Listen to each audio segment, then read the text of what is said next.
object moves with speed v1, v2 and v3 along a line segment AB, BC and CD respectively, where AB is equals to BC, ये और ये equal है, and AD is equals to 3AB। कहने का मतलब कि ये अगर x है तो ये भी x होगी और ये भी x होगी। मतलब कि अब दो डिस्टेंस का सिनेरियो नहीं है, 3 डिस्टेंस का सिनेरियो है, 3 इक्वल डिस्टेंस। तो अगर आपको याद हो तो एक फॉर्मूला लिखवाया था कि let there be n equal distance, तो उसका जो फॉर्मूला निकल के आया था उस केस में एवरेज स्पीड का n by v average is equals to 1 by v1 plus 1 by v2 plus 1 by v3 up to 1 by vn। ये फॉर्मूला याद है? नहीं याद है तो जाइए जाकर लेक्चर देखिए हमारे YouTube चैनल पे।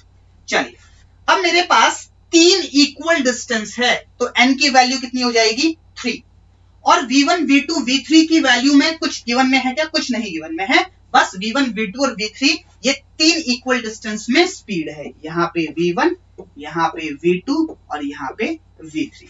चलिए, यहाँ पे n की वैल्यू कितनी हो जाएगी 3 divided by v average, it is equals to 1 by v1 plus 1 by v2 plus 1 by v3।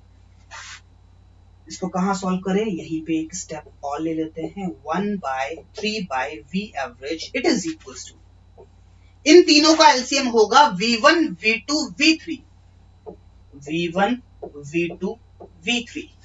अब इसको मुझे v1, v2, v3 बनाना है, तो v1 तो ऑलरेडी है तो क्या आएगा v2, v3 प्लस यहां पे v2 ऑलरेडी है तो आएगा v1, v3 प्लस यहां पे v3 ऑलरेडी है तो यहां पे आएगा v1, v2। अब यहां से v एवरेज के लिए क्रॉस मल्टीप्लाई करो, कहां लिखते हैं? यहां लिख लेते हैं। तो v एवरेज कितना आएगा क्रॉस मल्टीप्लिकेशन पे? ये v1, v2, v3 इधर जाएगा, ये इधर जाएगा और ये इधर आएगा, so it will be 3 v1, v2, v3 divided by v1, v2 plus v2, v3 plus v3, v1। ये हमारे पास v एवरेज का फॉर्मूला निकल के आएगा and this is our option number 2।